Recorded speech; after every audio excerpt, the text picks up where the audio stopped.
সহজ নয়, খুব সহজ পদ্ধতিতে রুই মাছের রেসিপি। কমসে কম বাড়িতে একবার হলেও ট্রাই করবেন, না হলে কিন্তু মিস করবেন। নমস্কার বন্ধুরা, আমি রেখা ঝটপট রান্নায় আপনাদের সবাইকে স্বাগত জানাই। আবারও হাজির হয়ে গেলাম আজকের রেসিপি নিয়ে। তো চলুন রেসিপিটা শুরু করি।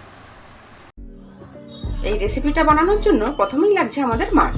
এখানে আমি 5 পিস রুই মাছ নিয়ে নিয়েছি, খুব ভালোভাবে ধুয়ে পরিষ্কার করে নিয়েছি। এইবার এর মধ্যে দিয়ে দিলাম পরিমাণ মতো লবণ, আর দিয়ে দেবো হলুদের গুঁড়ো। সবশেষে দিয়ে দেবো 1 চামচের মতো সরষের তেল। এইবার এই মশলাটা মাছের মধ্যে খুব ভালোভাবে লাগিয়ে নেব।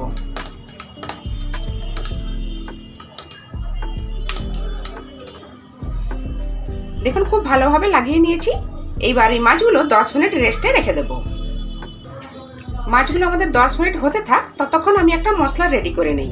তার জন্য নিয়েছি এখানে 2 চামচ চারমগজ, 3টে কাঁচা লঙ্কা, 1-1.5 ইঞ্চির মতো আদার টুকরো। এই সবগুলো সামান্য জল দিয়ে মিক্সিতে একটা পেস্ট বানিয়ে নেব। দেখুন পেস্ট আমাদের রেডি। এবার দেখুন গ্যাসের ওভেনটা অন করে একটা কড়াই বসিয়ে দিয়েছি, আর কড়াইটা আমাদের গরম হয়ে গেছে।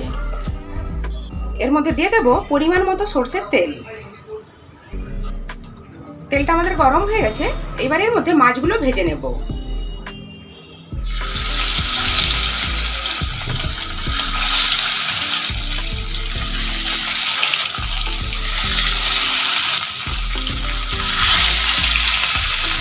সব মাছগুলো দিয়ে দিয়েছি। এর উল্টে পাল্টে হালকা লাল করে ভেজে নেব।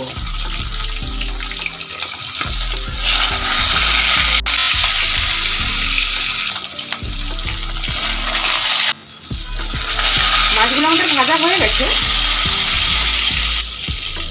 খুব সহজ একটা রেসিপি। সেম পদ্ধতিতে কাতলা মাছ কিংবা বাটা মাছও কিন্তু বানাতে পারেন, তাতেও কিন্তু খুব ভালো লাগে। এইবার আমি তুলে রাখবো না। এই তেলের মধ্যে দিয়ে দেবো সামান্য পরিমাণে পানমৌরি, ভেজে নেব।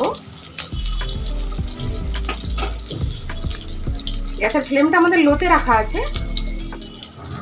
সামান্য পরিমাণে দিলাম হলুদের গুঁড়ো, একেবারেই সামান্য পরিমাণে লঙ্কার গুঁড়ো দিলাম। ঝালের জন্য আগেই আমি কাঁচা লঙ্কা দিয়েছি।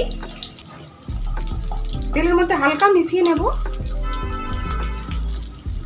এইবারের মধ্যে দেব আগে থেকে যে পেস্টটা আমি রেডি করে রাখলাম, দিয়ে দিলাম। মশলার বাটিটা ধুয়ে সামান্য পরিমাণে জল দিয়ে দিলাম, পরিমাণ মতো লবণ দিয়ে দিলাম। এবার হালকা হাতে মিশিয়ে নেব।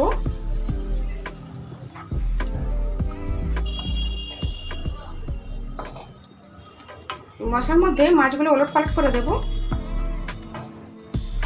দেখুন গ্রেভিটা আমাদের ফুটতে শুরু হয়ে গেছে। গ্যাসের ফ্লেমটা লোতে রেখে 2-3 মিনিটের জন্য ঢেকে দিলাম।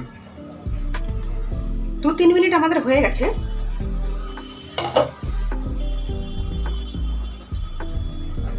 এই মাছের রেসিপিটা একটু মাখো মাখোই থাকবে, খুব বেশি গ্রেভি থাকবে না।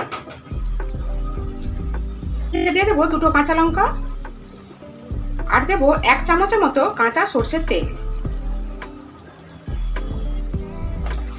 মিশিয়ে নেব। কমসে কম বাড়িতে একবার হলেও ট্রাই করবেন। এবার ঢেকে দিলাম, গ্যাসের ফ্লেমটা অফ করে দিলাম। 5 মিনিট রেস্টে রেখে দেব। তারপর আপনাদের সার্ভ করে দেখাচ্ছি। রুই মাছের রেসিপি আমাদের একদম রেডি হয়ে গেছে সার্ভ করার জন্য। গরম ভাতে জাস্ট আজকের এই রুই মাছের রেসিপি একেবারেই অন্যরকম পদ্ধতিতে ট্রাই করলাম। খেতে জাস্ট অসাধারণ হয়েছে। বাড়িতে একবার হলেও কমসে কম ট্রাই করবেন। আশা করছি আজকের এই রেসিপি আপনাদের খুব ভালো লেগেছে। ভালো লাগলে প্লিজ একটা লাইক দিয়ে চ্যানেলটা সাবস্ক্রাইব করার অনুরোধ রইল। আজ তাহলে এই পর্যন্ত থাক, আবার হাজির হয়ে যাব নতুন কোনো রেসিপি নিয়ে। ততক্ষণ সবাই খুব ভালো থাকবেন, সুস্থ থাকবেন, সাবধানে থাকবেন। ভিডিওটা দেখার জন্য আপনাদের সবাইকে অসংখ্য ধন্যবাদ।